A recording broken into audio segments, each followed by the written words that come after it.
Hi, I'm horticulturist Phyllis Stevens. It's springtime in the inland Northwest, and for the next half hour, we're going to be looking at lawns and plantings and vegetable gardens, roses, and even containers. So join us as we look at some gardening tips for the inland Northwest.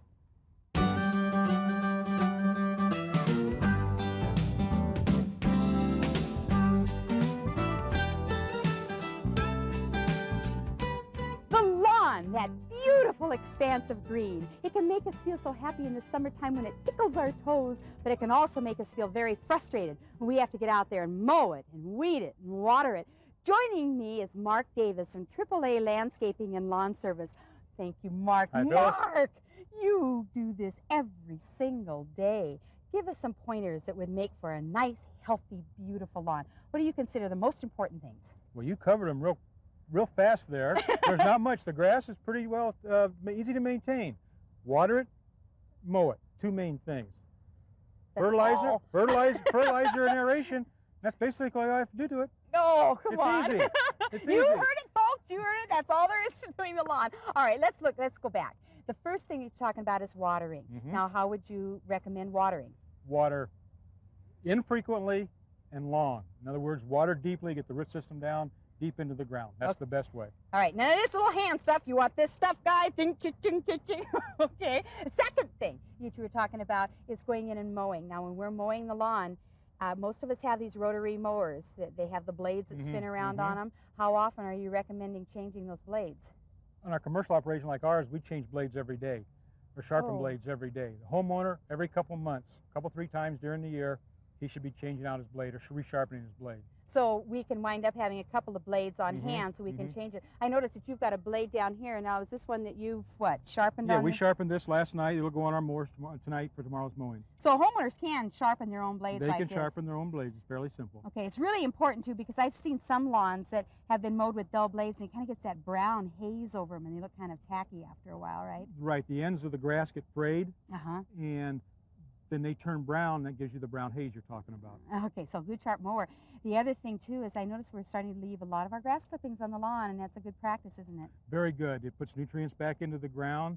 You just got to remember, if you're going to do that, you probably have to mow a little more often.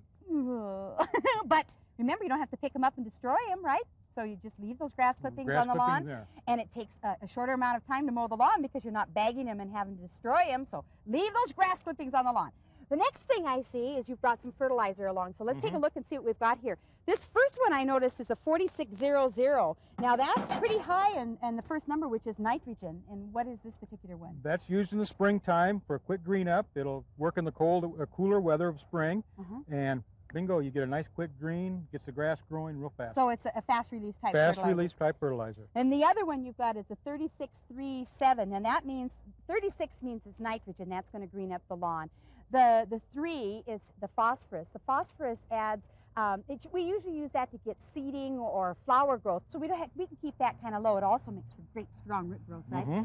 And then the 7 is the potassium. Potassium also makes good, rich, strong root growth, so it also fights diseases. So we've got what we call a balanced fertilizer. A balanced formula. This particular fertilizer is 50% slow release urea.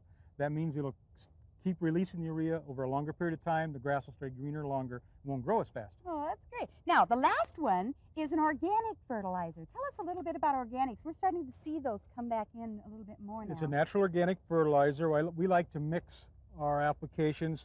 The salts in the regular fertilizer can be sort of neutralized by the organic compounds and microorganisms in the organic fertilizer. So you're saying use an organic fertilizer, organic chemical, or no, the other way around? The other way around, because the organics will not work well in the cool of spring. So in the springtime, use the natural fertilizer, then go into your organic in the summertime. Oh, that sounds great. The last thing that we want to see is the core aeration. You go start this machine. This is really something, okay? And while he's starting the machine, I want to show you something. This is a little handheld core aerator. And all you need to do with this guy is step on it. Watch. Boom. And up it comes. Boom. And up it comes. And that's where you can core aerate. Not recommended if you've got a 50,000 square foot lawn, okay? Okay, Mark. Bring her on. Wait a minute. I want to try that. What do I do? Just turn it? Turn the handle. Turn the handle. This way. This way.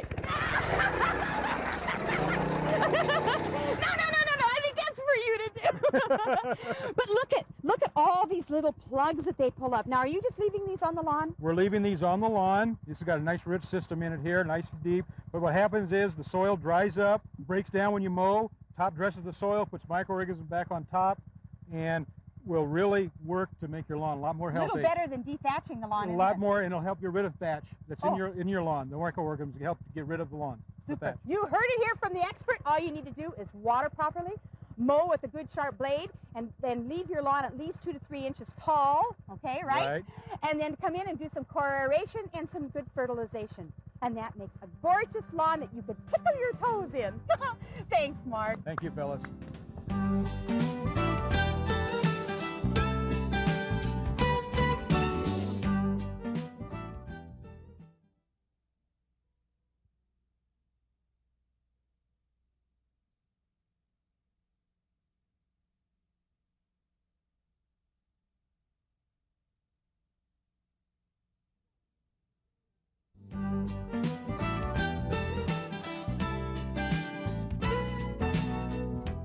What a beautiful spring day. The world is just awakening to all the sights and sounds of nature.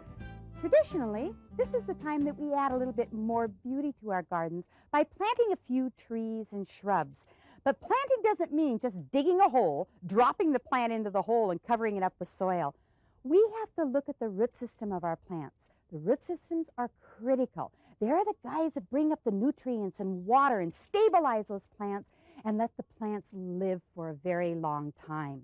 We, again, have to look at the root system, and the way that we do that is by taking them out of the containers that they come in. Remember that they come to us in 3 different ways, either in containers like plastic or metal, paper mache, or balled and burlap. And we need to open each one of those up and look at our root system. But before we do that, let's make sure we've got some tools handy, because there's nothing like taking them out of the containers and having them dry and then go look for our shovel. So we need to have a shovel to dig the hole, right? We need to have a little 3-prong rake to maybe loosen up a clay ball, clippers to take off any dead or damaged roots, and a knife to score the roots. That means cutting down through the root system. So we need to use these things. I'm going to take these with me because we're going to take a peek at some of these roots. Let's look at the container stock. Container stock is usually the way that we buy most of our plant material. This is a little juniper. I'm just going to slip it out of its pot, and the way that you can do that is just kind of loosen it up and take it out. Ooh, look how root bound this fellow is. Well, what we need to do with this is loosen up the root system. If we don't, what happens is once roots start growing in circles, they always grow in circles. Look at this root. I'll just shove you over here, little juniper. Look at this root that we have here. This is a 4-year-old shrub. That particular shrub literally killed itself because it strangled itself. And after a while, these roots get so large like that when they continue to go around in circles. Look, you can take this pot, put it here like this. You could put that root system right back into a gallon pot. Whoops. See that? You can put that right back into a gallon pot. So make sure that we score the roots. The way that we do that is by taking a very, very sharp knife, and you go through this root system. Now, I cut a little bit in here already, but you go through and you cut 1/3 of the way in. Take the knife, go into 1/3 of that root system, and you start cutting down. And I mean cut, and sometimes it's very difficult. Always watch the fingers. If we have a lot of massive root on the bottom, cut that massed root off the bottom. We don't want any encircling roots. You can also butterfly by taking a sharp knife and going through the center of the root system and cutting right down through the center. If that doesn't work, then get angry. Take your shovel and go like this. Actually cut through that root system. We need to cut through the root system. Oh. Because if we don't, we get bound roots. So cut like this right through that root system. Okay? Then, when you're all finished, you can take this root and you can pull it apart like this. That's what we call butterflying the roots. We actually pull them apart like so, and that'll be ready to plant. So open that root system up. The other plant material comes to us in what we call a paper mache container. Many times it's recommended that we simply take a sharp knife, cut down through that paper mache container like so, and leave it. Plant it into the ground like that. But it's best to take it out, Because where are those little roots going to go? They come and hit the side of this, and they go back into the center of the plant. Look at this.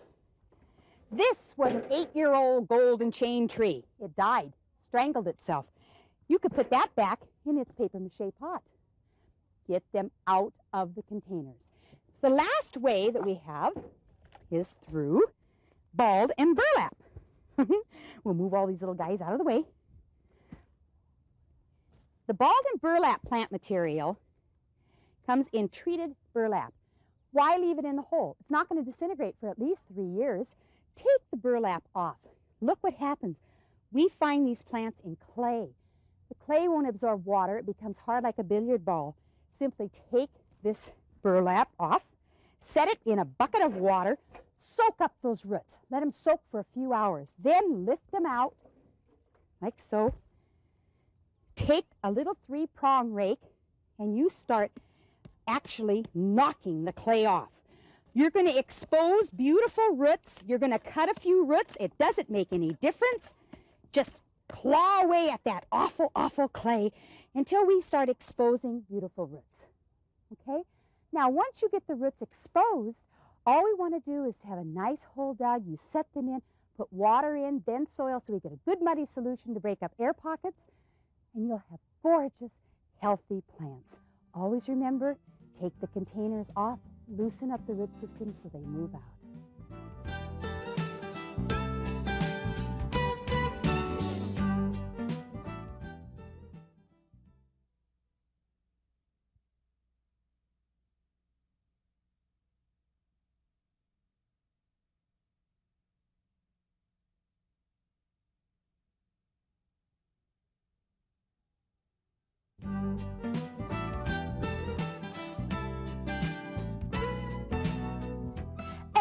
Everything's coming up roses. And it should be. We're in Manitou Park in the Rose Garden. And joining me is Scott Johns.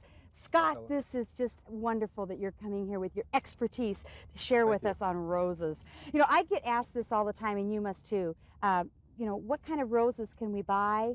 And then once we purchase them, how do we go about planting them? I am asked that quite a bit, and roses do come in several different forms. We get roses, we see roses nowadays in boxes. We see roses, in these plastic sleeve type tubes. We see them in fiber pots like this at the nurseries. It's which one do you recommend? If you were to pick, I recommend the fiber pot. These are shipped to the nurseryman as a bare root rose late in the winter, and they pot them up, and usually they are grown for a while in a greenhouse. And bare root meaning no soil around them. Okay. Right. They're set in a dormant way. So this would be my choice of rose, and let's take it out of the pot and show the difference here. I'm sure that we're going to have a... Oh my gosh, look at the root system of that. A big difference here.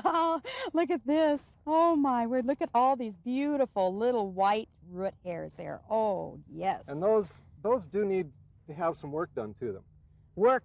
Now what do you mean by work? Well, if we planted that the way it was, those roots would travel round and round and round forever. And once roots start growing in circles, they always do that. Eventually chokes out the root of the plant. It is one of the big disadvantages to getting a potted rose is that they've already started that habit. So we need to really spread them out quite a bit, and you'll see we're losing a lot of the roots, but that's okay. There's a lot of roots to lose. Oh, look at the length of this fellow. See, that one was real long and just bent in the pot, and I'm going to take care of that.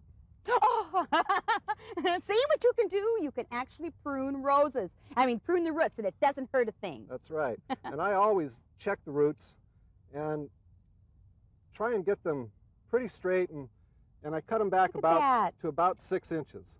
So there's still a lot more root on this plant than there is on this plant, and there's only $3 difference. That's a nice, healthy root system. Right. Now, normally in a hole, you would form a cone, correct? And then we plant over that cone. But because of, you know, the dark and lightness here, we're gonna have a cone outside the hole, and you're gonna demonstrate this for us. Okay, let me get out of the way so we can show what that looks like. We'll come over here, and the cone that we put in the bottom of the hole acts to support the plant and allows the roots to travel down the side of the cone and out into the native soil. If these roots come down far enough that they hit the edge of the hole and work their way around, then you need to trim them off. Okay, and if they were to bend up You'd I still would also trim those. trim Right. them off. Okay. You want them all to spread away from this point, Okay. like the spokes of a wheel. Now, on a grafted rose, we have a knot. Where do you suggest planting that? Now, Well, one of those has really got a better right. looking one than that. Actually, you can see this bud union at this point, or the point that it was grafted at. Mhm. That's the spot that I keep that at soil level myself. They have a Okay. tendency to sink a little bit, but we need to heal them up then in the fall if we do that. Okay, so that has to be protected in the wintertime, right? Right. All right, that's a pretty bushy little rose. What are Right. you doing now, Well, Scott? I'm gonna take some of that bushiness out. For one thing, I see some old growth in here that has some virus on it. Oh, that's a perfect example of virus. See this yellow that's kind of zigzagging back and forth? But normally, roses don't really care if they have the virus, and you don't have to spray for them or do anything, right? It doesn't seem to hold them back a lot, although you can transfer it from one plant to the next. So if you can prune it out, it's the best thing, right? That's a good thing to do. This one also has some black spot on the Oh, leaves. oh, it's got all kinds of little gems. Yeah, Look at this. is a That's a disease. fungal disease that we like to try and get out of the plant. And it likes this low stuff at the bottom of the plant and the weak stuff. So we take a lot of that out. And Well, you're really cleaning that up. That's opening it up to air and light, too, so we're not going Right. to get powdery mildew and other things going on Right. in there. and it doesn't need all this growth to be a vigorous producing rose this year. Mm-hmm.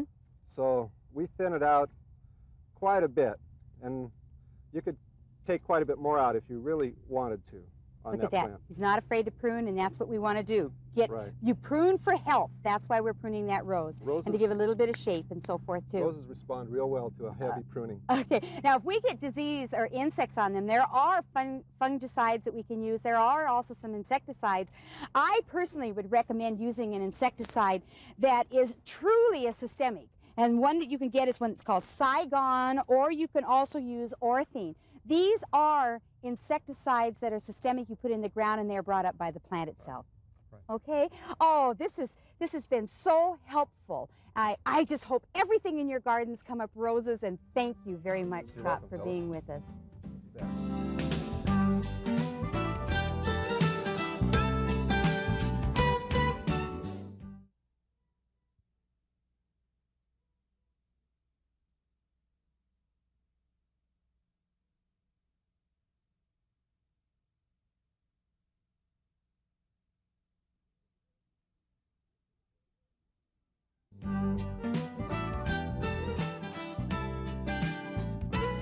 With today's changing lifestyle, more and more of us are becoming health conscious, which means eating more vegetables. Sorry, kids, that's just the breaks of the game, but vegetables are very good for us. I know that many of us would love to grow vegetable gardens, but usually what it means is weeding and having this area in our garden that looks a little on the tacky side. You know, when it's growing, it's beautiful, but after it's finished, it still looks, something we want to hide in the South 40 someplace. Well, you don't have to do that with a beautiful raised bed or intensive garden. They become part of our landscape, and that's the way the vegetable garden should be, an intricate part of the landscape. Look how beautiful this is. Beautiful beds and paths, and even kind of a neat little